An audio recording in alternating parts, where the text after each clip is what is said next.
오늘 말씀은 갈라디아서 4장 8절에서 11절입니다.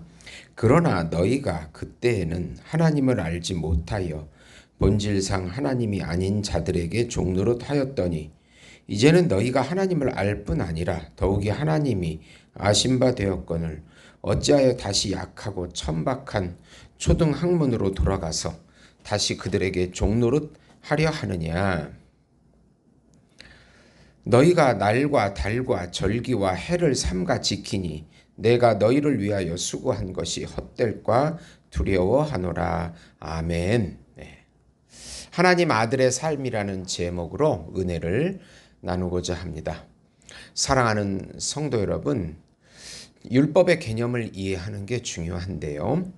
율법은 넓은 의미로 도덕법, 십계명이 있고 의식법, 제사법, 절기법, 그리고 또 시민법, 이스라엘 사회에서 적용된 하나님이 요구하시는 시민법들을 넓은 의미로 보고 있습니다.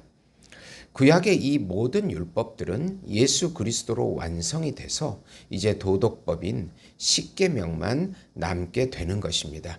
하나님이 이스라엘 백성에게 율법을 준 것은 여러 가지 이유가 있지만 우선 율법에 비추어 죄인임을 깨닫고 예수님을 받아들이라는 것입니다. 율법을 줘서 못 지키니까 타락한 인간이 못 지키니까 저주받아라고 준 것이 아닙니다. 율법 자체가 잘못된 것이 아니고 전적 타락한 인간이 잘못되었기 때문에 율법을 대할 때 자신의 절망을 보고 예수 그리스도를 받아들이고 구원을 받기 위해서 주어진 것입니다. 그리고 또 율법의 기능의 두 번째는 죄를 억제하는 기능인데 유대인에게 율법을 주셔서 죄를 억제하고 이방인에게는 양심의 법으로 죄가 퍼지지 못하도록 하게 한 것입니다. 하나님께서는 이 우주를 이 지구에 있는 모든 사람들에게 이 양심의 법과 율법을 통해서 죄를 억제하고 죄가 퍼지지 못하도록 그렇게 해 주신 것입니다. 세 번째로 또 구원받는 하나님의 자녀에게 율법은 십계명을 말하는 것입니다. 좁은 의미에서 십계명은 성화의 길을 제시해 줍니다. 율법이 예수 안에 있어야 은혜의 법이 됩니다. 그 법을 즐거워하고 사랑하게 됩니다. 예수 밖에 있는 율법은 우리를 정죄하지만 예수 안에 있는 율법은 예수님을 통하여 죄사함과 순종의 의로 여겨주시기 때문에 우리가 그 법을 사랑하고 또 구원받은 자녀로서 그 법을 지켜나가기를 기뻐하며 그 즐거워하는 법이 되는 것입니다.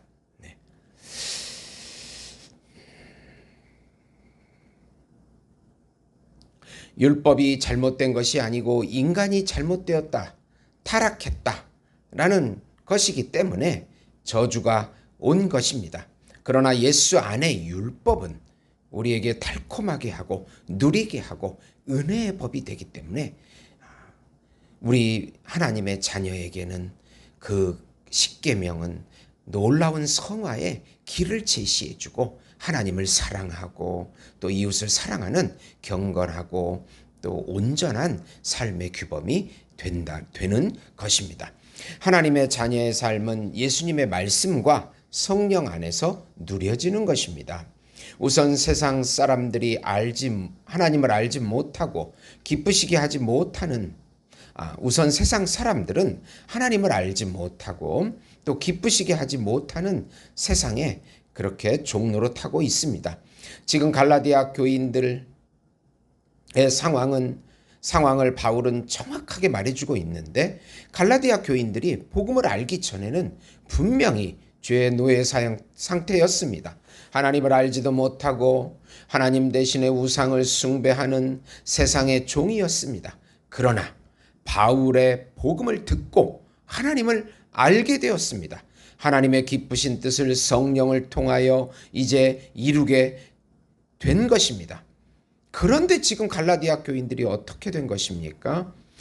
유대인의 거짓 교사들이 들어와서 율법도 지켜야 된다고 하니까 바울이 어떻게 다시 율법으로 돌아가서 세상의 종로로 타겠냐는 것입니다.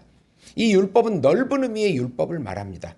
율법으로 돌아가는 것은 율법의 종이 되고 율법을 지키지 못했을 때는 율법의 저주를 받게 되는 것입니다. 자기 행위로 율법을 지킬 수가 없습니다.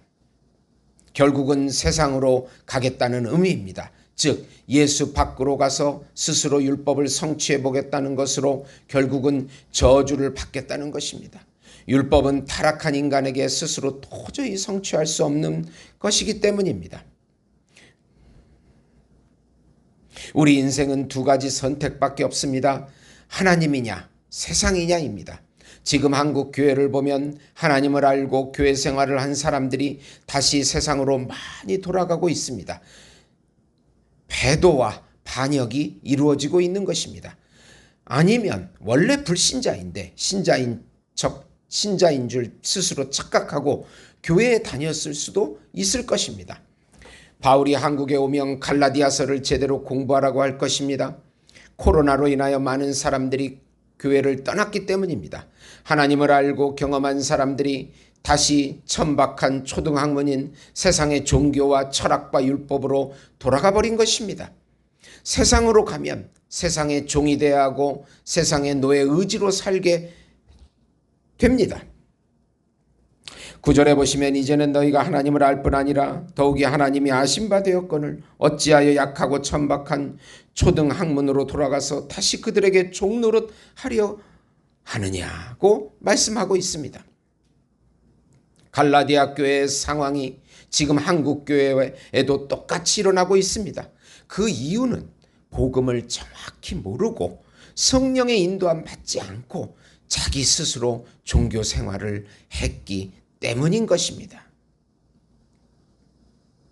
두 번째로 바울은 율법을 초등학문에 비유하여 구원의 조건으로 여기면 결국 구원이 헛된 것이라고 분명하게 말합니다.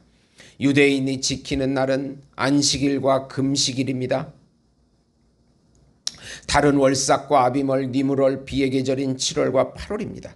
해는 안식년, 희년을 의미합니다. 절기는 유월절, 오순절, 장막절입니다. 갈라디아 교회에 들어온 거짓 교사들은 그래 예수도 믿고 유대인의 의식법인 율법도 지켜야 구원을 얻을 수 있다고 유혹한 것입니다. 율법은 구체적으로 눈에 보이기에 그것을 지키면 자기가 구원을 받았다고 확증을 얻을 수 있다고 생각한 것입니다. 거짓 교사들은 복음도 믿고 율법을 지켜야 구원을 얻을 수 있다고 주장하는데 예수도 믿고 자신의 선한 행위도 있어야 한다. 자기 행위로 구원의 조건이 된다. 이 가톨릭을 보면은 비슷합니다. 예수도 믿고 자기의 선행도 구원의 조건이 된다고 합니다.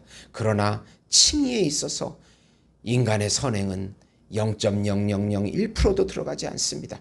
예수 그리스도의 은혜로만 칭의가 이루어지는 것입니다. 지금 갈라디아에 들어온 거짓 교사들이 주장하는 것은 바로 이 칭의 문제를 건드리고 있는 것입니다.